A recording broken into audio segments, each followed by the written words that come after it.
Share market एक बहुत बड़ा कुआं है जिससे पूरे देश के पैसों की प्यास बुझाई जा सकती है। 95% लोग लॉस करते हैं और 5% लोग प्रॉफिट करते हैं। जब पैसा आता है तो पहले घर के खर्च के लिए निकलता है, उसके बाद जो सेविंग होती है उसे लोग स्पेशली एफडी या फिर अपने सेविंग अकाउंट में रखते हैं। बेसिकली जब आप सेविंग्स में पैसा डालते हो तो आपका पैसा ग्रो ही नहीं हो रहा है, वो नेगेटिव जा रहा है। ज़्यादातर औसतन ऐसे इंडियंस रहते हैं, ज़्यादा कमाते नहीं हैं, जिसमें परिवार चल जाता है, थोड़ी बहुत सेविंग कर लेते हैं, वहाँ पर इसको गैम्बलिंग माना जाता है। ऐसा नहीं कि ब्लाइंडली करना है, सट्टे की तरह गैम्बल की तरह नहीं करना है। लोग बोलते हैं ये सट्टा है, गैम्बल है। जब आप उसको सट्टे की तरह करोगे तो वो सट्टे का रिजल्ट देगा। जब आप उसको एक बिजनेस की तरह, एक सिस्टमैटिक प्रोसेस की तरह काम करोगे तो आपको एक कंसिस्टेंट रिटर्न दे सकता है।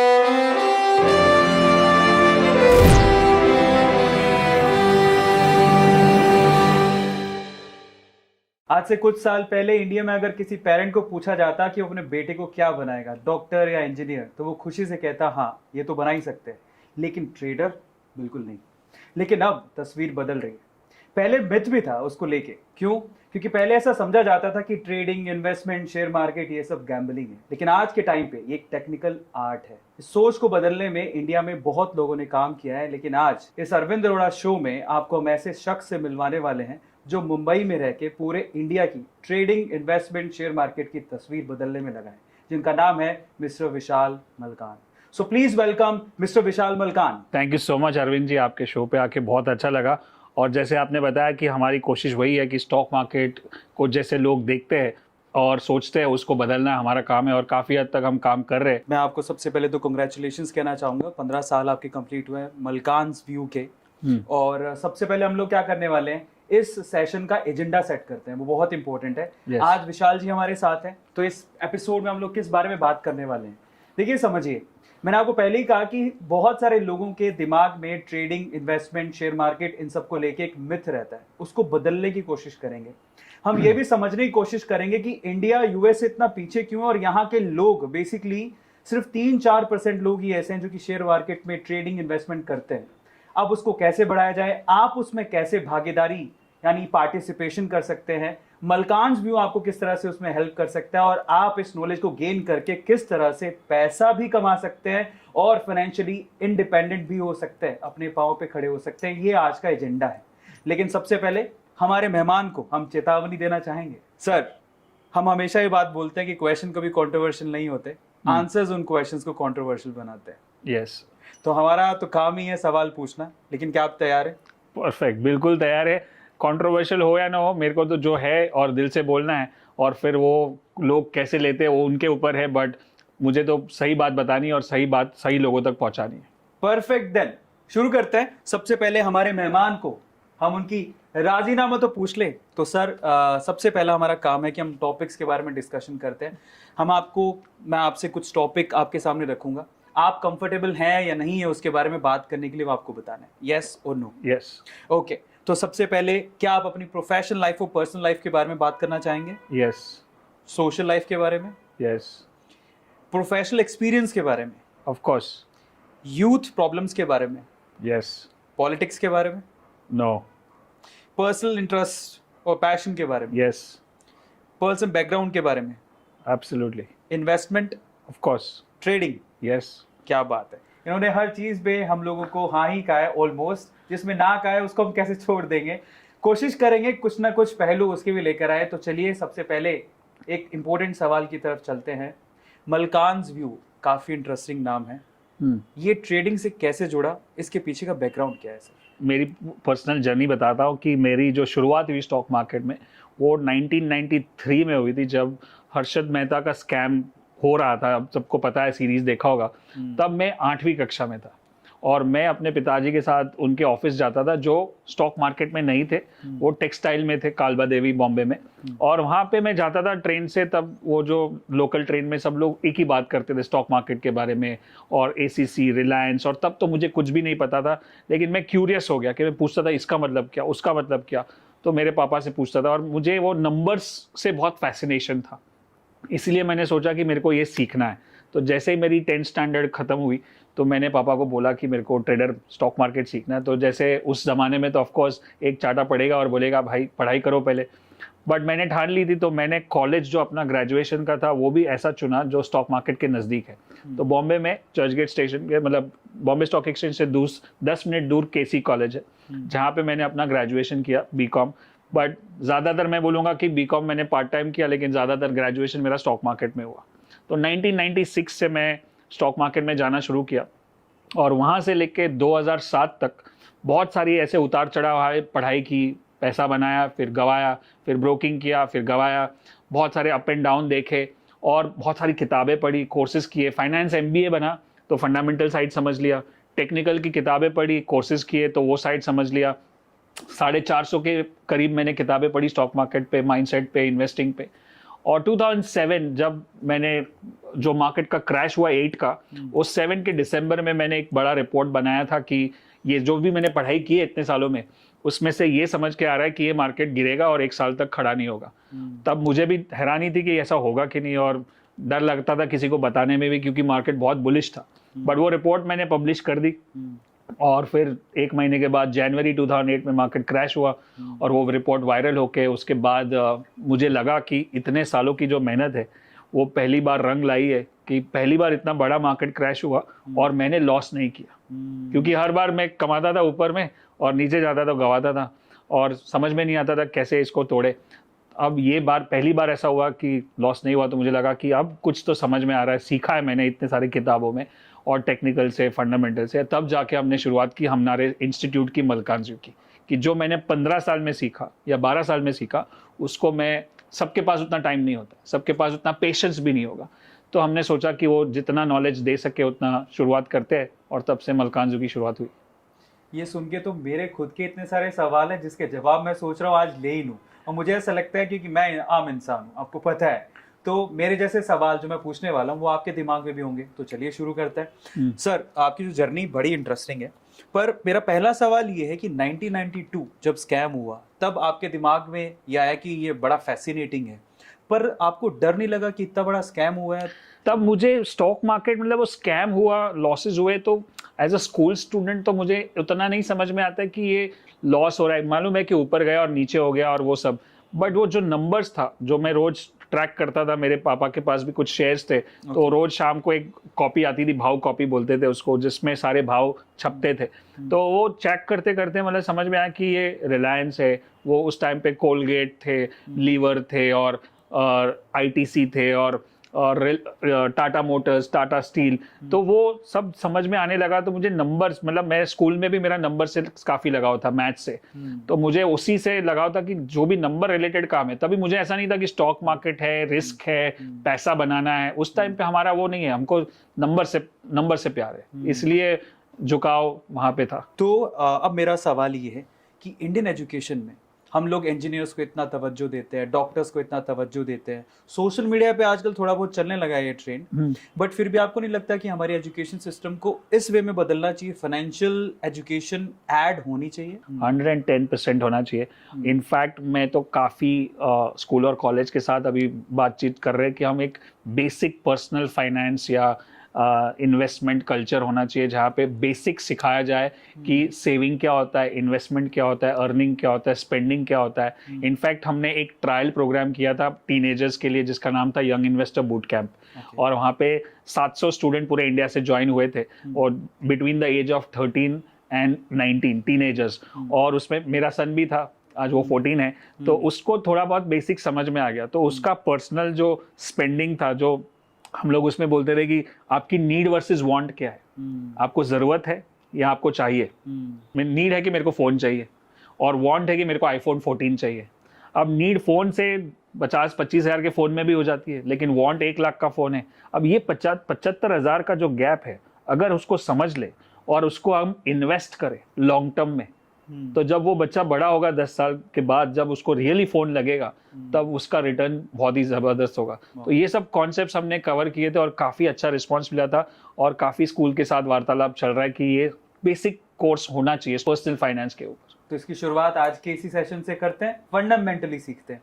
सर, अभी आप थोड़ी देर पहले एग्जांपल दे रहे थे, हमारी इंडियन मेंटालिटी में क्या होता है, जब पैसा आता है तो पहले घर के खर्च के लिए निकलता है, उसके बाद जो सेविंग होती है उसे लोग स्पेशली FD या फिर अपने सेविंग अकाउंट में रखते हैं। इस मेंटालिटी को कैसे चेंज करें, उसके ऊपर बात करें। यस, सो ये बहुत सही क्वेश्चन है, जहाँ पे बहुत सारे लोग अभी भी मानते हैं कि मुझे सेविंग में पैसा रखना चाहिए, एफडी में रखना चाहिए। एक टाइम था 15-20 साल पहले जब इंटरेस्ट रेट जो था वो 15-17-18% था, तो वो एक अच्छा इंटरेस्ट रेट था। और आज क्या रिटर्न मिलता है? 6-7%, और इन्फ्लेशन कितना है?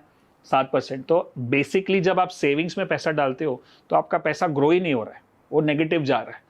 और जबकि यही पैसा जब सेविंग में डालते हो, वो पैसा बैंक में तो नहीं रखेगा, वो किसको देगा? एंटरप्रेन्योर्स को देगा, बिजनेस को देगा, कंपनीज को देगा। कंपनी वही पैसा उठा के बिजनेस को ग्रो करती है और प्रॉफिट कमाती है। तो क्यों ना हम अगर अच्छे से समझ जाए इस बिजनेस को, तो हम वो प्रॉफिट का हिस्सा बन सकते हैं जब हम डायरेक्ट कंपनी में पैसा लगाएं। बट समझ के करना है, ऐसा नहीं कि ब्लाइंडली करना है, सट्टे की तरह, गैम्बल की तरह नहीं करना है। लोग बोलते हैं ये सट्टा है, गैम्बल है। जब आप उसको सट्टे की तरह करोगे तो वो सट्टे का रिजल्ट देगा। जब आप उसको एक बिजनेस की तरह, एक सिस्टमैटिक प्रोसेस की तरह काम करोगे तो आपको एक कंसिस्टेंट रिटर्न दे सकता है। इनकी भाषा को थोड़ा आसान बनाता हूँ। सिंपल सी बात है, आपने सेविंग करी, एफडी में डाल दिया, एफडी का जो रिटर्न आ रहा है उतनी की तो महंगाई दर बढ़ गई। हाँ। मतलब साल भर बाद जब पैसा निकालने पहुंचे हो आप, तो उसकी वैल्यू उतनी है जितनी तो इन्फ्लेशन ने कवर कर लिया। महंगाई दर उतनी, चीजें उतनी महंगी हो गई, तो आपको कुछ गेन नहीं हुआ, इनफैक्ट आपको लॉस ही हुआ, क्योंकि उस पर आपको टैक्स भी देना पड़ता है, एफडी पे टैक्स भी लगते हैं। इससे बढ़िया आप रिटर्न देखो जिसमें आपको आरओआई ज्यादा मिले। शेयर मार्केट उसकी एक जगह है। वैसे स्कैम 1992 में एक मिथ था, मुझे ऐसा लगता है, बट मैं करेक्शन आपसे चाहता हूँ क्योंकि आप एक्सपर्ट हो। उसमें एक डायलॉग था कि शेयर मार्केट एक बहुत बड़ा कुआं है जिससे पूरे देश के पैसों की प्यास बुझाई जा सकती है। बट यहाँ पे एक कैच भी है। कैच ये कि शेयर मार्केट में ऐसा नहीं होता कि सभी को गेन होता है। अगर 50 लोग गेन कर रहे हैं तो 50 लोग लॉस भी कर रहे हैं। हाँ। तो सबकी प्यास बुझाई जा सकती है, कॉन्ट्रेरी पार्ट नहीं दूसरे के। सबकी प्यास बुझाई जा सकती है। देखो, एक जो ट्रेडिंग होता है, शॉर्ट टर्म ट्रेडिंग, उसमें वो बोलते हैं जीरो सम गेम, किसी का प्रॉफिट किसी का लॉस, राइट। और उसमें भी रेशियो आप 50-50 बोले वो गलत है, क्योंकि 95% लोग लॉस करते हैं और 5% लोग प्रॉफिट करते हैं। अब ये 95 और 5 के बीच में फर्क क्या है? ये 95 बिना कोई जानकारी, बिना कोई नॉलेज, बिना कोई स्ट्रैटेजी, बिना कोई कंसल्टेशन के ट्रेड करते हैं, रिटेल ट्रेडर्स। और ये जो 5% है, उनके पास फंडामेंटल डेटा है, टेक्निकल डेटा है, उनके पास इंफॉर्मेशन है, उनके पास सिस्टम्स है, वो है। तो अगर आपको 95 से निकलना है तो पहले तो समझना पड़ेगा मार्केट को और गेम को, ताकि आप उसको सिस्टमैटिक तरह से ट्रेड कर सको। तो ये हो गया शॉर्ट टर्म में। अब लॉन्ग टर्म में अगर आप लॉन्ग टर्म इन्वेस्टमेंट करते हो, जैसे लॉन्ग टर्म में स्टॉक्स खरीद के रखे या म्यूचुअल फंड्स खरीद के रखे, तो लॉन्ग टर्म में सबको पैसा मिल सकता है, क्योंकि वो ग्रोथ हो रहा है, वो कंपनी ग्रो कर रही है, इन्वेस्टमेंट भी ग्रो कर रहा है, राइट। तो वो जो जीरो सम गेम है वो शॉर्ट टर्म में है, बट लॉन्ग टर्म में सबकी प्यास बुझ सकती है अगर वो सिस्टमैटिक ट्रेडिंग करे तो। का आंसर मुझे आज मिल गया, पर आप लोगों को मिल गया होगा आई थिंक। लेकिन आपको चूज करना है कि आप 5% में आना चाहते हो कि 95% में। सेशन को ध्यान से देख रहे हो तो आप पहले चूज कर लो, फिर उसके बाद आंसर आपके सामने ही है। चलिए आगे बढ़ते हैं। काफ़ी इंटरेस्टिंग चीज़ आपने बताई, फंडामेंटल्स की तरफ गौर करते हैं सर। वैसे 18 और 18+ के बाद हमारे जो यूथ है, जो यंगर जनरेशन है, वो ट्रेडिंग, इन्वेस्टमेंट, इसके लिए पैन कार्ड बन जाता है तो वो एलिजिबल हो जाते हैं। फिर उसके बाद वो करे क्या? सिस्टमैटिक वे से चलते हैं, कैसे शुरू करें? मैं बताना चाहता हूँ कि 2 तरह की स्टडीज़ होते हैं, जैसे आपने बताया फंडामेंटल और टेक्निकल। मैंने दोनों को ही अच्छे से स्टडी किया है। मैंने फाइनेंस MBA भी किया है नरसिंह मौंजी कॉलेज से, जो इंडिया की टॉप कॉलेज है। तो फंडामेंटल समझ में आता है, और यहाँ पे टेक्निकल्स पे तो दुनिया भर के किताबें, कोर्सेज कर रहे हैं और हम लोग वही सिखाते हैं। अब दोनों में फ़र्क क्या है? दोनों ही प्रॉफिटेबल है अगर सही तरह से किया तो। लेकिन फंडामेंटल करने के लिए आपको समझो बैलेंस शीट्स है, डेटा है, सेल्स है, कंपनी का रिकॉर्ड है, मैनेजमेंट है, कॉर्पोरेट डेटा है, कॉर्पोरेट प्लान जो होता है, उनका एक्सपेंशन प्लान क्या है, कॉम्पिटिटर्स क्या कर रहे हैं, वर्ल्ड मार्केट क्या कर रहा है। तो ये बहुत सारी चीज़ें हैं। अब ये एक आम आदमी के बस के बाहर है। एक आदमी जो फाइनेंस बैकग्राउंड से है, जो चार्टर्ड अकाउंटेंट है या MBA फाइनेंस है, उसको समझ में आ सकता है, लेकिन आम आदमी को नहीं समझ में आ सकता। तो उसके लिए एक ही रास्ता बचता है, वो है टेक्निकल। अब टेक्निकल क्या है? अगर मैं सीधी सादी भाषा में बताऊं कि अगर आप समझो कि आप बॉलीवुड का एग्जांपल लेते हो और उसमें सबसे जो फिट आदमी है, फिट एक्टर है, जैसे समझो ऋतिक रोशन है या जॉन अब्राहम है, तो समझो जॉन अब्राहम को कभी चेस्ट पेन हो गया और वो डॉक्टर के पास जाएगा, तो उसको डॉक्टर क्या बोलेगा? अरे तू तो फंडामेंटली स्ट्रांग है, तू फिट है, तू आराम कर। नहीं, उसको बोलेगा आप ECG निकालो।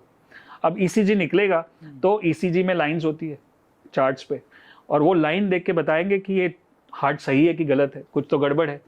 अब समझो कि हार्ट में कुछ प्रॉब्लम है फॉर एग्जांपल, तो वो ये नहीं पूछेंगे कि इसका कारण क्या है, स्लीप, ड्रिंकिंग, स्मोकिंग, स्ट्रेस, वो तो कारण हो गया, लेकिन उसका रेमेडी क्या है, चलो बाईपास करना पड़ेगा, आपको ये करना पड़ेगा।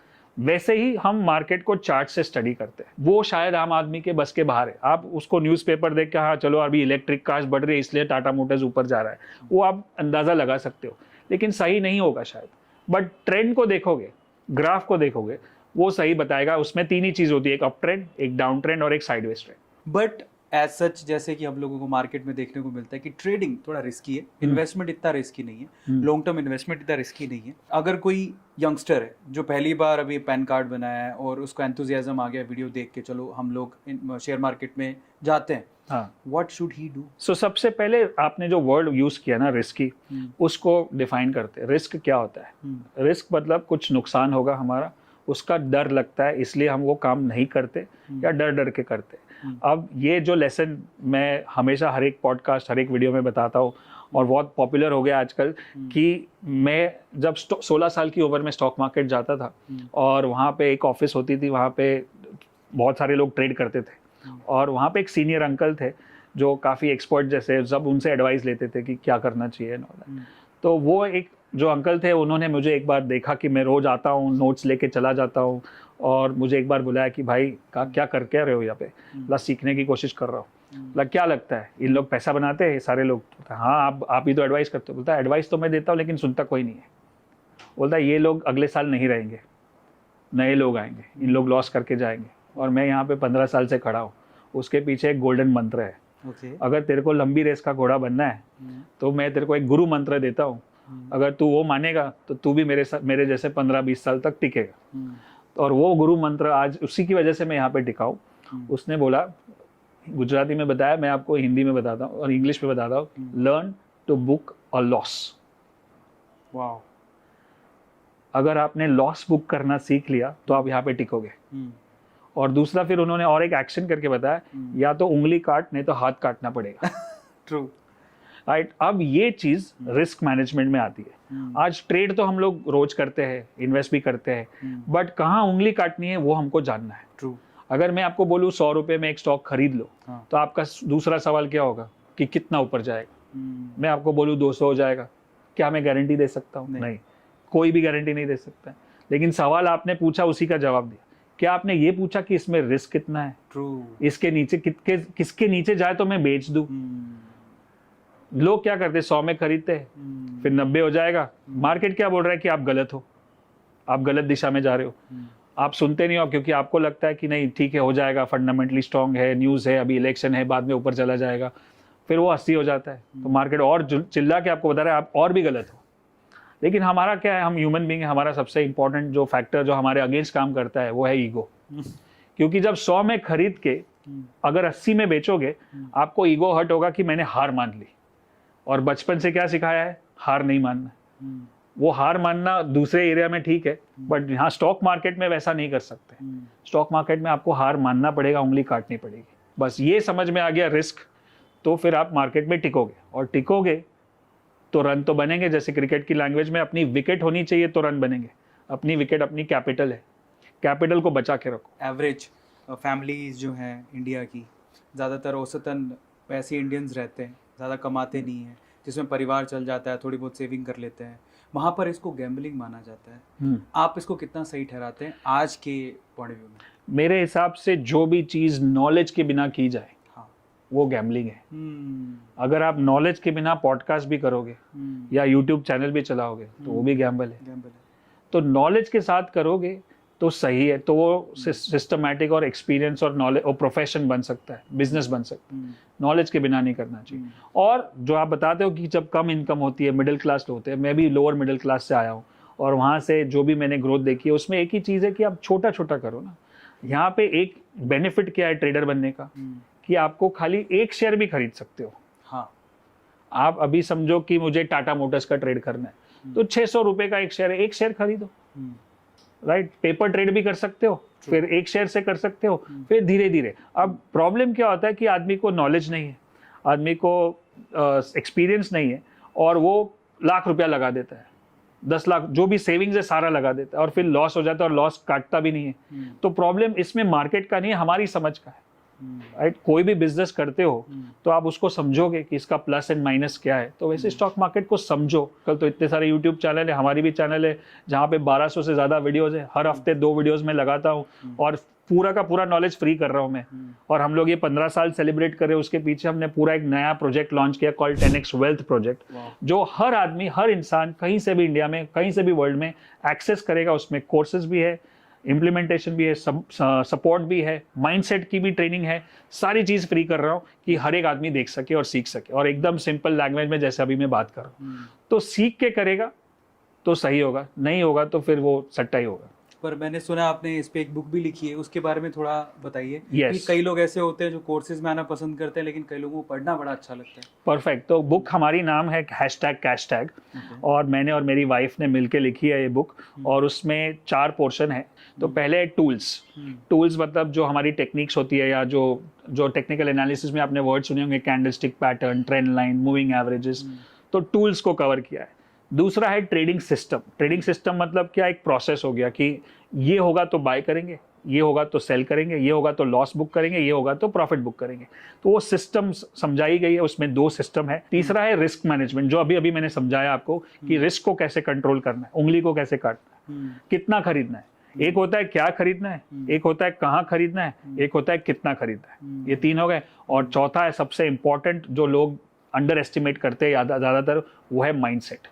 ये पूरा खेल इमोशंस का है, कंट्रोल नहीं कर पाते हम। थोड़ा सा प्रॉफिट देखते बुक कर लेते, लॉस करते तो रुक जाते। तो इसमें 3 जो बड़े इमोशंस है हमारे ह्यूमन बींग्स के, और सब जगह पे काम आते हैं, वो है होप, ग्रीड एंड फियर। इसी पे पूरा मार्केट चलता है। बहुत सिंपल है, रूल बेस और प्रोसेस को समझ के काम करोगे तो आपके इमोशंस आड़े नहीं आएंगे और आपको नुकसान तो कम से कम नहीं होगा, फायदा एक दिन तो बना ही लोगे। बट यहाँ पर जैसे आपने सोशल मीडिया की बात करी और आपने कहा कि आजकल यूट्यूब पे इतने सारे लोग, आजकल डॉक्टर्स भी बने हुए हैं, तो शेयर ट्रेडर्स भी बने हुए हैं, एनालिस्ट भी बने हुए हैं। जितने फायदे होते हैं नुकसान भी है, क्योंकि बहुत सारी गलत नॉलेज भी स्प्रेड आउट होती है। क्योंकि फ्री प्लेटफॉर्म है और सबको कोई रोकता नहीं है, कोई रेगुलेशन नहीं है। तो कोई कुछ भी सिखा रहा है, कोई एक आध किताब पढ़ के सिखा रहा है, कोई एक आध वीडियो देख के उसी को कॉपी कर रहा है। मैं देखता हूँ काफ़ी सारे हमारे स्टूडेंट्स भी है जो उसको ही वापस रेप्लिकेट कर रहे हैं। बट अगर आपको चुनना है, कि आपको पता चलेगा कि आदमी का एक्सपीरियंस कितना है, उसका खुद का रिजल्ट कितना है, उसके स्टूडेंट्स का रिजल्ट कितना है। और आदमी से एक तो है ना, सबसे पहले जब कोई भी कोर्स या कोई भी प्रोग्राम या कुछ भी जुड़ते हो तो पहले आदमी से जुड़ते हो। राइट, आदमी की वैल्यू क्या है, राइट, उसके संस्कार क्या है, उसके फैमिली बैकग्राउंड क्या है। जब आदमी, एक होता है कि एक आदमी पैसा बनाने के लिए काम करता है, वो सही है, और एक आदमी है कि पैशन से काम करता है, कि भाई उसका रोल ही वही है लाइफ में, उसका पर्पज ही वही है, और वो पैसा हो या ना हो वो सिखाएगा। तो ये मेरे भी जितने भी गुरु है, मैं बहुत सारी कोचिंग लेता हूँ, मैं बहुत सारे, मेरे ऊपर भी आशीर्वाद है लोगों का। तो मेरे को अगर सही गुरु को या सही कोच को चूज करना है तो मैं यही सब सारी चीज देखूंगा कि पहले मुझे इंसान से कनेक्ट होना है। इंसान सही होगा तो मैं उससे सीखने को तैयार हूँ। जैसे कि आपने कहा कि कोई पैसा कमाने के लिए बैठा है और कोई पैशन के लिए बैठा है, आप किसके लिए हो? मेरी तो लाइफ ही स्टॉक मार्केट पे गई है। मैं 27 साल से ट्रेड कर रहा हूँ, 15 साल से सिखा रहा हूँ। और हमने जब ट्रेनिंग शुरू की थी तब ऐसा नहीं था कि हम इतनी बड़ी कंपनी बनेंगे और इतने हम यूनिकॉर्न की तरफ जा रहे हैं अगले 4 साल में। बट तब तो ऐसा था कि सैटरडे संडे को बोर हो रहे हैं क्योंकि मार्केट बंद होता है, और मेरे को तो मार्केट के सिवा कुछ समझता नहीं है। हमने बोला सैटरडे संडे को भी मार्केट चालू करते हैं, वो सिखाना शुरू कर दिया। उस दिमाग से शुरू किया कि पूरा दिन मार्केट में रहे, मंडे टू फ्राइडे ट्रेड कर रहे, सैटरडे संडे को सिखा रहे। 2009 या 10 के बीच में जब एक स्टूडेंट आया वापस सीखने के बाद, और उसने मुझे बोला कि सर आपने मेरी जिंदगी बदल दी। मैंने बोला कि जिंदगी क्या, मैं तो टेक्निकल सिखा रहा हूँ। बोला नहीं सर, मैं पहले ये कंपनी में काम करता था, 12 घंटे का जॉब था मेरा, सुबह से शाम ट्रैवल करता था, बच्चों के साथ टाइम नहीं होता था। ट्रेडिंग सीखी मैंने, फिर प्रैक्टिस की, साइड में पैसा बनाना शुरू किया, 1 साल लग गया मुझे। और अब मैं वो लेवल पे हूँ कि जहाँ पे मेरी सैलरी से ज़्यादा मेरी ट्रेडिंग इनकम कंसिस्टेंटली बन रही है।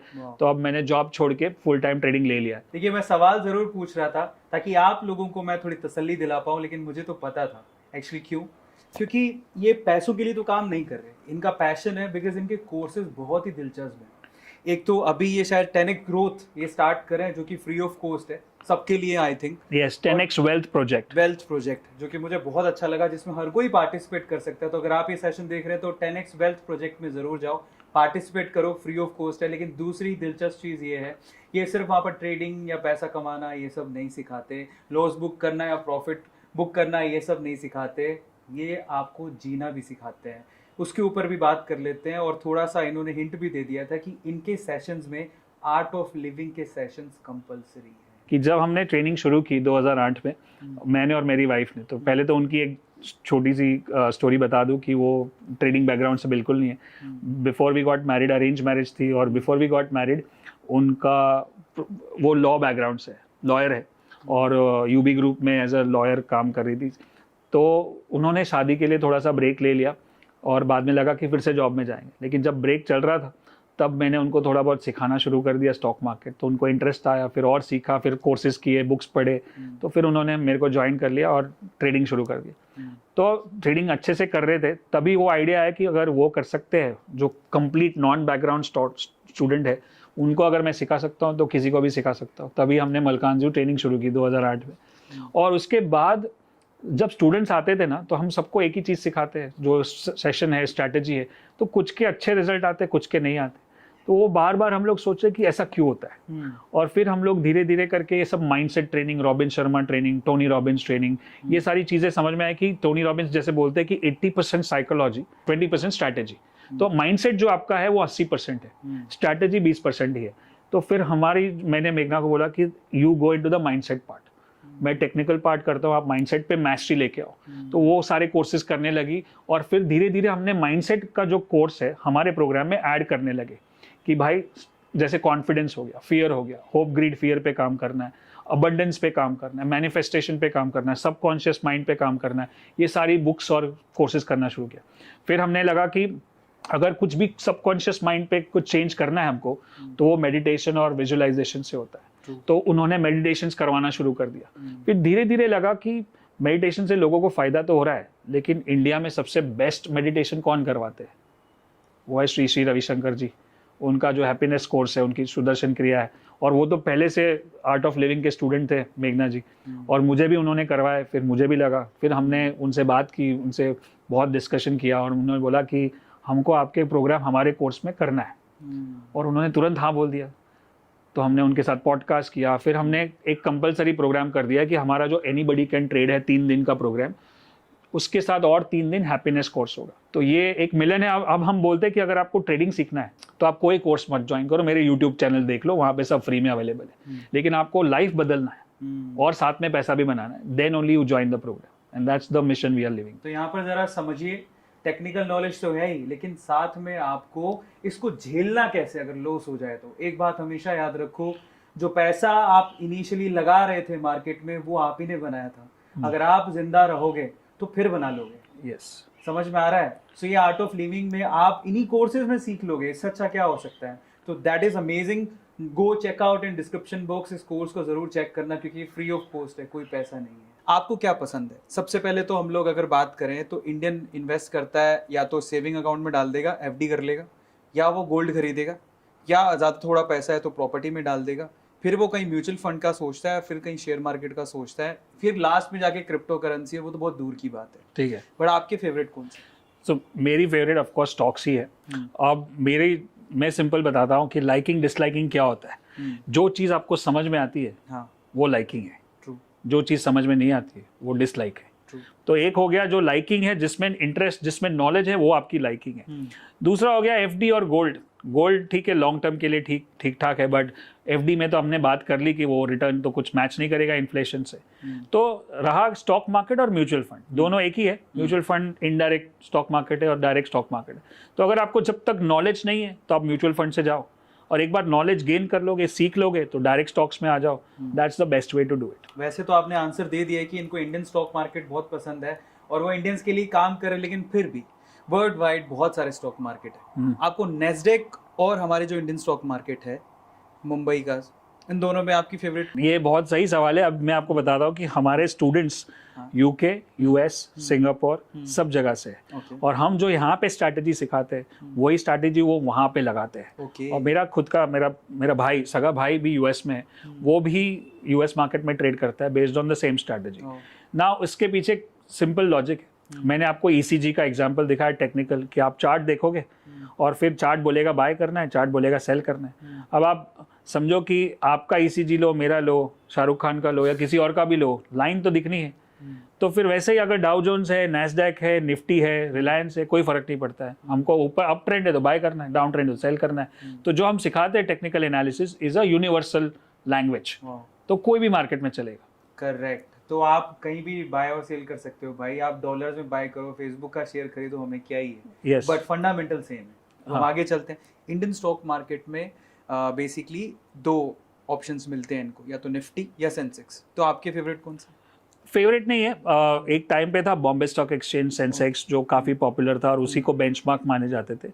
बट अभी निफ्टी, नेशनल स्टॉक एक्सचेंज काफ़ी फैला हुआ है और काफ़ी जहाँ पे ज़्यादा वॉल्यूम होता है, जहाँ पे ज़्यादा पार्टिसिपेशन है, वहाँ पे ट्रेड करना है। तो फिलहाल के टाइम में तो नेशनल स्टॉक एक्सचेंज है, तो वहाँ पे ट्रेड करना चाहिए और वहाँ पे सारे स्टॉक्स लिस्टेड है। और उसके बाद एक नया ऊपर का स्टेप होता है डेरिवेटिव्स। डेरिवेटिव्स मतलब फ्यूचर्स एंड ऑप्शंस, जो होता है लेवरेज पोजिशन। अब आपने सुना होगा लोगों से कि डेरिवेटिव्स, फ्यूचर्स एंड ऑप्शन बहुत डेंजरस है और रिस्की है, यहाँ पे सारा पैसा खत्म हो जाता है। और रिसेंटली सेबी ने एक रिपोर्ट भी निकाला था जहाँ पे ऐसा आया था कि 89% लोग डेरिवेटिव्स में लॉस करते हैं और 11% लोग प्रॉफिट करते हैं। तो अब ये डेटा जो मैंने ऑलरेडी आपको बताया कि क्यों होता है, क्योंकि ज़्यादातर लोग नॉलेज के बिना करते हैं। अब मैं आपको और एक इन्फॉर्मेशन दे दूं कि लास्ट ईयर 2022 में यूएस में एक ट्रेडिंग चैंपियनशिप होती है, US trading championship, investment championship, और वहाँ पे मैंने हिस्सा लिया था। और मैंने वहाँ पे 4th पोजीशन हासिल की, 81% रिटर्न जनरेट किया, वो भी डेरिवेटिव पार्ट में। तो मेरा स्पेशलाइजेशन डेरिवेटिव्स में है। बट ऐसा नहीं कि मैं रिस्की काम कर रहा हूँ, मुझे अपना रिस्क मालूम है, मुझे अपना उंगली कहाँ काटना है मालूम है। अगर आपको पता है कि आपका रिस्क क्या है तो कोई भी चीज़ रिस्की नहीं है। अगर आपको रिस्क नहीं पता है तो फिर तो आप स्टॉक भी खरीदोगे, इक्विटी में भी खरीदोगे, तो वो 200 वाला 50 हो जाएगा, तब तक आप रुक रहे हो। तो रिस्क तो उधर भी है, इधर भी है। तो एक चीज़ समझना है कि जो भी इंस्ट्रूमेंट ट्रेड करो, इंडियन मार्केट ट्रेड करो, यूएस मार्केट करो, कमोडिटी करो, करेंसी करो, समझ के करना है, सीख के करना है और रिस्क को मैनेज करना है। तो आपके पास लार्ज कैप है, मिड कैप है, स्मॉल कैप है। आपकी फेवरेट कोई 2-3, अगर टॉप 3 पूछें लार्ज कैप में, टॉप 3 आपकी फेवरेट? तो मैं जैसे ट्रेड करता हूँ तो मैं ज़्यादातर डेरिवेटिव्स में ट्रेड करता हूँ, फ्यूचर्स में ट्रेड करता हूँ, तो उसमें ज़्यादातर लार्ज कैप स्टॉक्स आ जाते हैं, जो टाटाज और रिलायंस और वो सब है।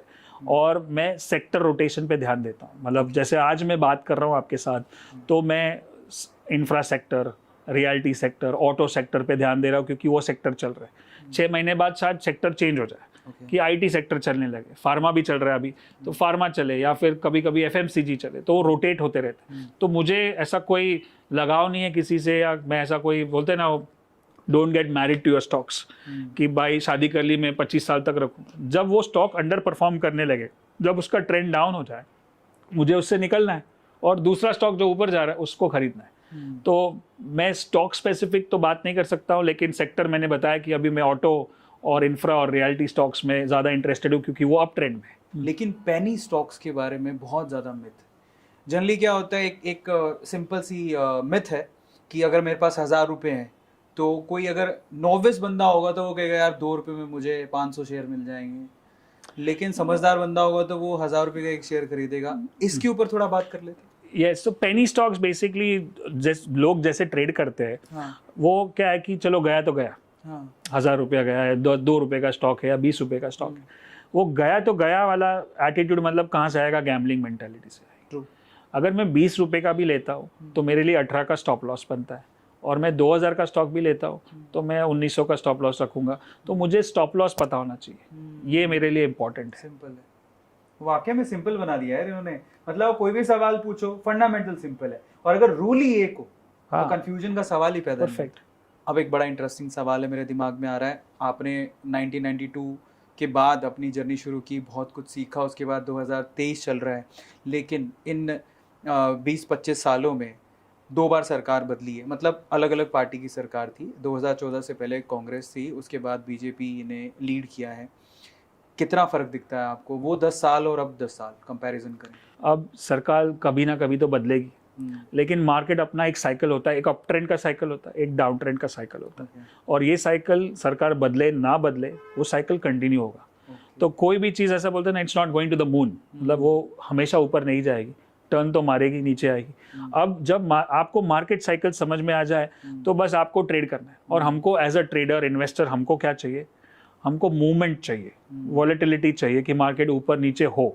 अगर कोई मार्केट ऐसे जा रहा है तो कुछ मजा नहीं है, कुछ पैसा नहीं बनेगा, राइट? तो हमको तो चाहिए वॉलेटिलिटी हो, तो कुछ ना कुछ उतार चढ़ाव आते रहते हैं। कभी कोई पॉलिटिकल सिनेरियो हो गया, कभी कोई इकोनॉमिक, कभी कोई फ्रॉड हो गया। अब जैसे कोविड हो गया था, अभी Covid was a big disaster for all over the world, और काफ़ी मार्केट क्रैश हुआ। लेकिन अगर आप स्ट्रैटेजिकली या सिस्टमैटिकली ट्रेड कर रहे हो तो वो डाउनफॉल में भी पैसा बन सकता था, और वहां से जो अप ट्रेंड आया उसमें भी काफ़ी लोगों ने बहुत अच्छा पैसा बनाया, राइट? सो एवरी डिजास्टर और every adversity is an opportunity for someone. अभी के टाइम में बहुत सारे हाई इनकम स्किल्स हो चुके हैं। पहले के टाइम में डिग्रीज की बात होती थी, डॉक्टर बन जाओ, इंजीनियर बन जाओ, चार्टर्ड अकाउंटेंट बन जाओ, MBA बन जाओ। अभी भी वो तो है, लेकिन अभी एक नया जो दौर चालू है जिसको बोलते हैं हाई इनकम स्किल्स। और ये हाई इनकम स्किल्स कोई भी कॉलेज प्रोफेसर या डिग्री, मतलब वो यूनिवर्सिटी में जाने की जरूरत नहीं है। जैसे ये पॉडकास्टिंग है, ये भी एक हाई इनकम स्किल है। डजंट मैटर कि आपने क्या पढ़ाई की है, अगर आप ये सही कर रहे हो तो आप पैसा बना रहे हो। वैसे स्पीकिंग एक हाई इनकम स्किल है, वैसे ही स्टॉक ट्रेडिंग और इन्वेस्टिंग एक हाई इनकम स्किल है।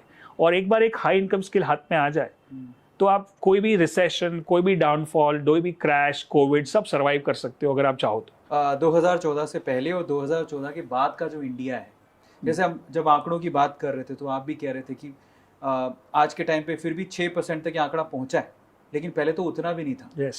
आज कम से कम एक ऑन एन एवरेज जो सड़क पे बंदा, शायद उसका भी डीमैट अकाउंट खुल गया होगा। yes. वो भी ट्रेड और मार्केटिंग में या इन्वेस्टमेंट में आया है, शेयर मार्केट और इन्वेस्टमेंट में आया है। तो कहीं फर्क समझ में आता है? यस, 100%। लास्ट 10 साल में आप देखोगे, और स्पेशली लास्ट 5 साल में, कि एक तो इंटरनेट की रीच जो है गांव-गांव तक पहुंच गई है। सबके पास स्मार्टफोन है, एक्सेसिबल है। आजकल सारा चीज़ ऐप ड्रिवन हो गया है, ट्रेडिंग, ब्रोकिंग, ये सारी चीज़ें, चार्ट्स जो हम सिखाते हैं, तो वो बहुत बड़ा बदलाव है। और उसकी वजह से ज़्यादा लोग जुड़ रहे हैं क्योंकि उनके पास अभी डेटा है, एक्सेस है, इंफॉर्मेशन है, नॉलेज है, और वो ट्रेड कर सकते हैं। तो ये बहुत बड़ा बदलाव है, क्योंकि डायरेक्ट और इनडायरेक्ट वे से सर भी वही काम कर रहे हैं जो हमारे प्रधानमंत्री जी कहते हैं। हमारे प्रधानमंत्री जी कहते हैं कि फ्री की रेवड़ियों में कुछ नहीं रखा।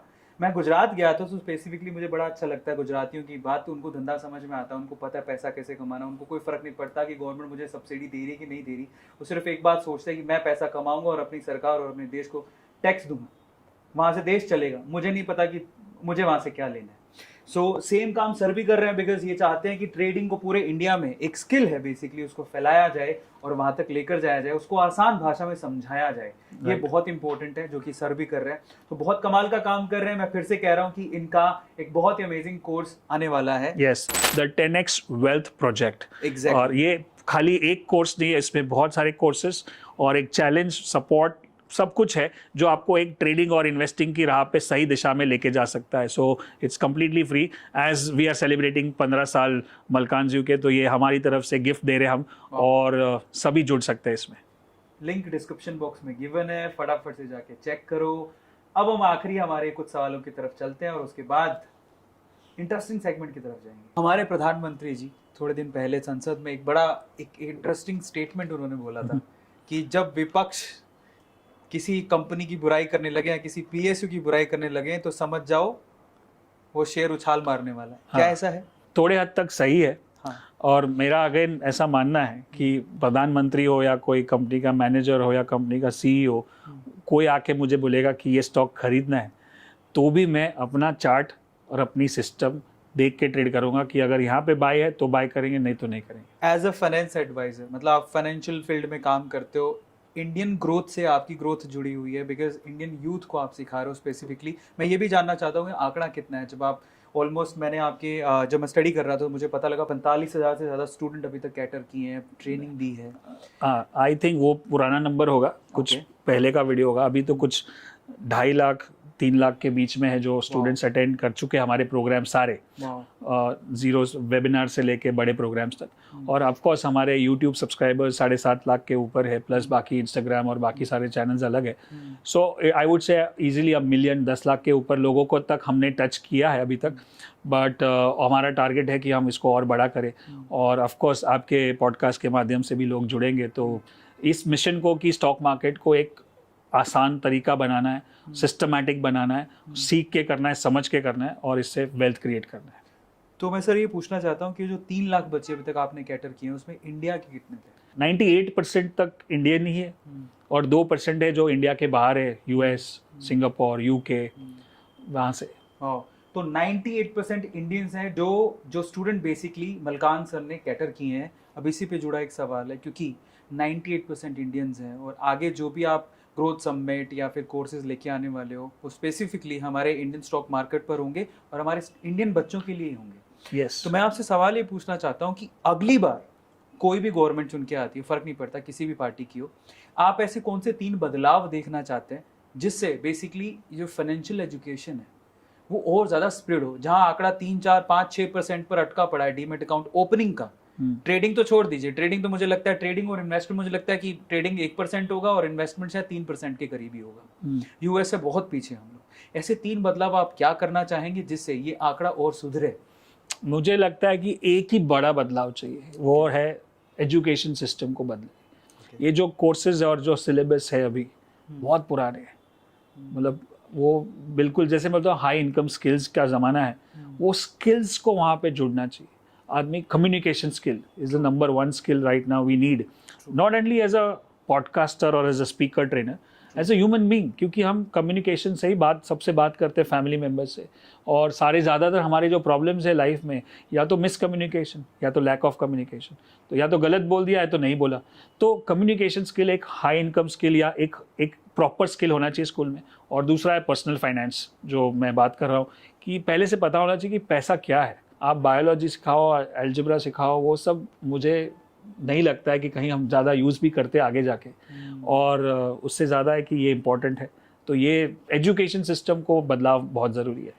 2 चीज़ें इन्होंने सजेस्ट करी है, मुझे भी लगता है, मैं भी इस बात से तवज्जो रखता हूँ, ये होनी चाहिए। नंबर 1 कम्युनिकेशन स्किल पे ध्यान दिया जाए और नंबर 2 फाइनेंशियल एजुकेशन को ऐड किया जाए हमारे एजुकेशन सिस्टम में। यस। चलिए, तो फाइनली मेरे बहुत सारे सवाल हैं, विराम कभी लगने नहीं वाला है, अगले सेगमेंट की तरफ चलते हैं, दैट इज पिक क्या कहती है with one and only Malkan sir. Sir, इस सेगमेंट में आपको कुछ पिक्चर्स दिखाएंगे जो आपके सोशल मीडिया से हमने ली हैं, आपको उससे जुड़ी मेमोरी के बारे में बताना है। ठीक है।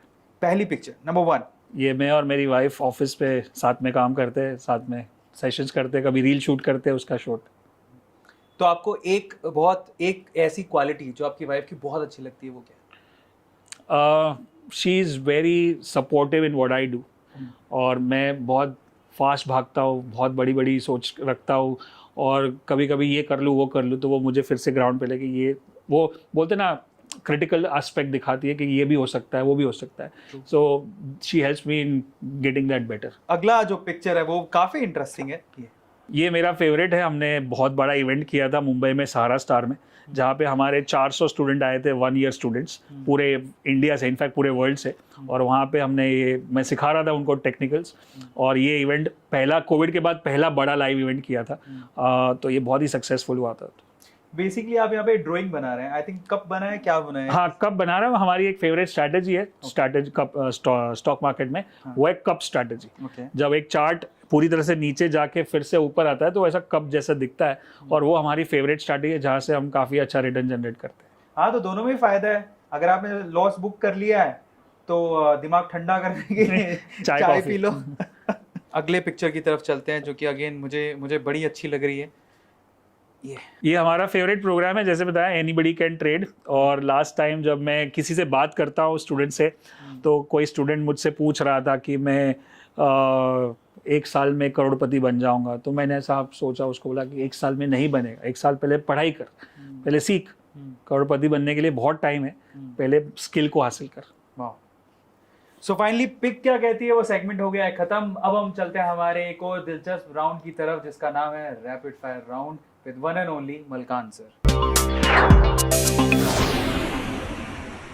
चलिए पहला सवाल आपसे पूछते हैं, आपकी फेवरेट बुक। हैशटैग कैशटैग।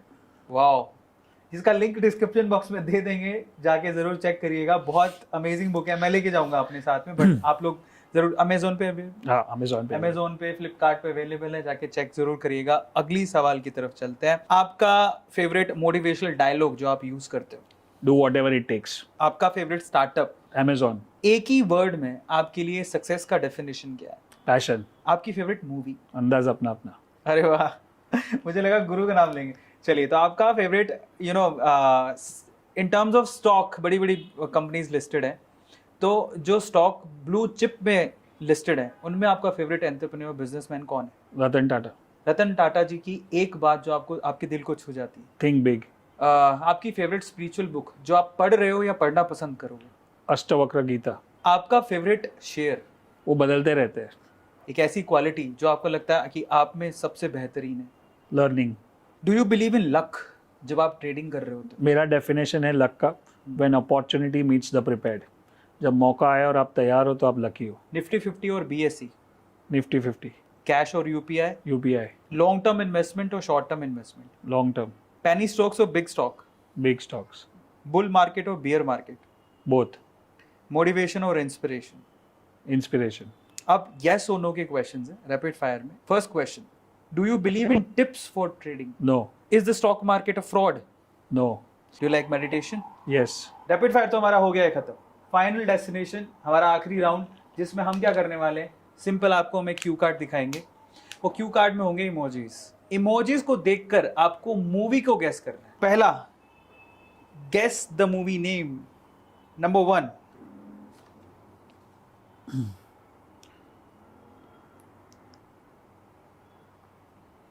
भारत। नहीं। पहला इमोजी थोड़ा समझ से, पहला है किंग, जिसको हिंदी में क्या बोलते हैं। बादशाह। वो तो उर्दू का वर्ड है, हिंदी में क्या बोलते हैं। किंग माने राजा। राजा। आगे राजा हिंदुस्तानी। वाह, बस यही था जो पहला था, राजा हिंदुस्तानी। ऐसा नहीं इनको इंटरेस्ट नहीं है भाई, ट्रेडिंग चाहे करते हो, इन्वेस्टमेंट करते हो, पर मजा भी करते हैं। इनको पता था Raja Hindustani. By the way, कौन हीरो हीरोइन था आपको। आमिर खान। अगला, मैरी कॉम। अरे वाह, एक ही बार में गैस कर दिया यार भैया। तुम लोग देखते तो कर पाते क्या, सोचो इसके बारे में। वाह। आखिरी,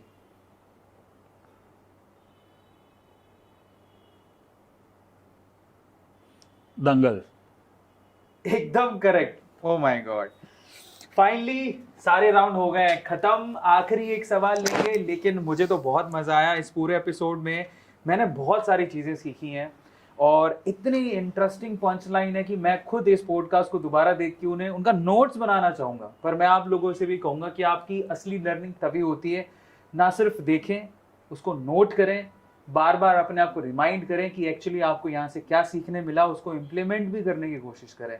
और अगर आप लिटरली उसको इम्प्लीमेंट करना चाहते हो तो डिस्क्रिप्शन बॉक्स को चेक जरूर करिएगा, क्योंकि मंजिल आपके सामने है, सिर्फ आपको एक कदम ही तो उठाना है। आखिरी सवाल पर चलते हैं सर। तो आपने जो 15 साल में गिर के स्पेशली जो चीज़ें, जो लेसन्स आपने सीखे हैं, 3 ऐसे लेसन जो आप देना चाहेंगे हमारी ऑडियंस को। राइट। सो बहुत सही सवाल है, और क्योंकि मुझे भी यही लगता है कि हम सभी सक्सेसफुल लोगों को देखते हैं कि ये इधर से इधर चला गया, बट उसके पीछे जो प्रॉब्लम्स है या जो हर्डल्स है या जो चैलेंजेस है वो फेस करना, उससे क्या सीख सकते हैं। तो वो पहला है कि आप जो हो, आपके आजू बाजू जो लोग हैं वो बहुत इंपॉर्टेंट है। आपका, जिसको हम बोलते हैं circle of genius, circle of association. अगर आप कितना भी उड़ना चाहो, आपके आजू बाजू ऐसे लोग हैं जो आपको नहीं उड़ने देंगे, तो पहले वो सर्कल को बदलो। Right. Environment is stronger than your will. मतलब आप चाहो जितना कर लो, लेकिन आपका एनवायरनमेंट आपको करने नहीं देगा। तो पहले अपने फ्रेंड सर्कल या जो जिससे उठते बैठते वो बदलना पड़ेगा। दूसरा है कि एज आई से, I don't believe in shortcut, but the only shortcut I think is having a coach. मुझे स्टॉक मार्केट में 12-13 साल लग गए, 14 साल लग गए सीखने में, क्योंकि मैं सबसे कुछ सीखता था, लेकिन कोई ऐसा एक कोच नहीं था जो मेरा हाथ पकड़ के बोले कि यही कर। राइट। तो 12 साल लग गए। आज वही काम मैं करने की कोशिश कर रहा हूँ कि 1 साल तक हम किसी का हाथ पकड़ते भाई इधर से इधर तेरे को लेके जाऊँगा। और वैसे ही आज मेरे ऊपर बहुत सारे कोचेज़ हैं, जो सेल्स कोच है, मार्केटिंग कोच है, या जो मैं बोल रहा हूँ कम्युनिकेशन कोच है। मैं आपको बता दूँ सबसे बड़ी बात जो मैंने शायद नहीं बताई वो है, I am an introvert and I am a shy person. मैं खाली पॉडकास्ट पे, मेरे स्टेज पे जितना बात करता हूँ, मैं घर पे उतना बात भी नहीं करता हूँ, फंक्शंस में बात नहीं करता हूँ, मैं चुपचाप रहता हूँ। लेकिन जब मैंने डिसाइड किया कि मेरे को कोच बनना है तो ये निकालना पड़ेगा, तो ऐसे ऐसे कोचेज़ को हायर किया जिन्होंने मेरे अंदर से कम्युनिकेशन स्किल को बाहर निकाला। तो कोचेज़ होना बहुत ज़रूरी है, वो आपका शॉर्टकट है, क्योंकि कोचेज़ वहाँ चल चुके हैं, पहुँच चुके हैं, गलतियाँ कर चुके हैं, तो वो investment in self education is important, right. जैसा एक बहुत अच्छा कोट है, आपके पॉडकास्ट में बहुत सारे कोट्स आए हैं, उसमें और एक है कि formal education makes you a living, self education makes you a Fortune. True. तो आप जो स्कूल कॉलेज पढ़ते हो आपसे घर चला लोगे, लेकिन जब सेल्फ एजुकेशन करोगे तो बड़ा काम करोगे। तो मैंने अपने सेल्फ एजुकेशन में बहुत सारा टाइम, एफर्ट, एनर्जी और पैसा दिया है, तो ही ये ग्रोथ पॉसिबल है। सो एजुकेशन मतलब having a coach, circle of education and constant learning, curiosity, ये कैसे होता है, ये कैसे होता है, ये नया क्या है, आगे का विजन क्या है। अभी नया विजन है कि AI सब कर रहा है, तो AI क्या है, क्या कर पाएगा, क्या कर सकते हो, कैसे आप अपने बिजनेस को, अपने इनकम को, अपने लाइफस्टाइल को बदल सकते हो, आसान कर सकते हो, टेक्नोलॉजी है, तो वो सोच बहुत ज़रूरी है। तो learning, having a coach and right environment is what I suggest. I think ये बेस्ट एडवाइजेज हैं, स्पेशली यंगस्टर्स के लिए जो बस भाग रहे हैं दिन रात सिर्फ पैसा कमाने के लिए। अपने मोटो को थोड़ा चेंज करो और फोकस करो एंड रिजल्ट पे नहीं, ये जो जर्नी आप जी रहे हो उसके ऊपर। और आई थिंक आप लोगों को आपके कोच मिल गए होंगे। मैं फिर से कहूँगा, नंबर 1 इज़ योर सर्किल, अपनी फैमिली को, अपने सर्किल को मजबूत करो जो सर ने कहा। नंबर 2, एक अच्छा कोच ढूंढो, एक अच्छा कोच ढूंढो। जब ये बात बोलते हैं तो मुझे लगता है कि एक अच्छा कोच, आगे ढूंढने वाली बात तो खत्म ही हो जाती है, क्योंकि डिस्क्रिप्शन बॉक्स में लिंक गिवन है। इनके ग्रोथ समिट में आप ज़रूर आना, 10x ग्रोथ समिट, जो कि फ्री ऑफ कॉस्ट है। आई थिंक आप लोगों को ज़रूर ज्वाइन करनी चाहिए। I will be the part of that also. मैं कोशिश करूँगा कि मैं पूरी जर्नी में उस ग्रोथ समिट को देख पाऊँ, अपने टाइम में उसके लिए भी टाइम निकाल पाऊँ। मैं ज़रूर निकालूंगा, क्योंकि मुझे भी ये सब चीज़ें सीखनी है। और आप लोगों को कहूँगा कि आपका बिगनिंग टाइम है, स्टार्टिंग टाइम है, आपको ये सारी चीज़ें करनी ही चाहिए। Guys, simple. आई थिंक आपके सारे सवालों के, बहुत सारे सवालों के जवाब मिल गए होंगे। लेकिन अब आपको क्या करना है, do share this podcast with those people जिनको इनकी ज़रूरत है। लाइक करिएगा, सब्सक्राइब करिएगा। लेकिन सबसे इंपॉर्टेंट काम जो आपको करना है, स्पेशली मलकान सर के लिए, जो उन्होंने tag lines, punch lines use करी हैं, आपकी फेवरेट पंच लाइन कौन सी है, कमेंट सेक्शन में ज़रूर लिखिएगा। थैंक यू कहिएगा मलकान सर को। और सबसे इंपॉर्टेंट, अगर आप मेरी जगह पर होते तो आप मलकान सर से क्या सवाल पूछते, कमेंट सेक्शन में लिखना मत भूलिएगा। मिलते हैं अगले सेशन में। Till then, take care, thank you so much.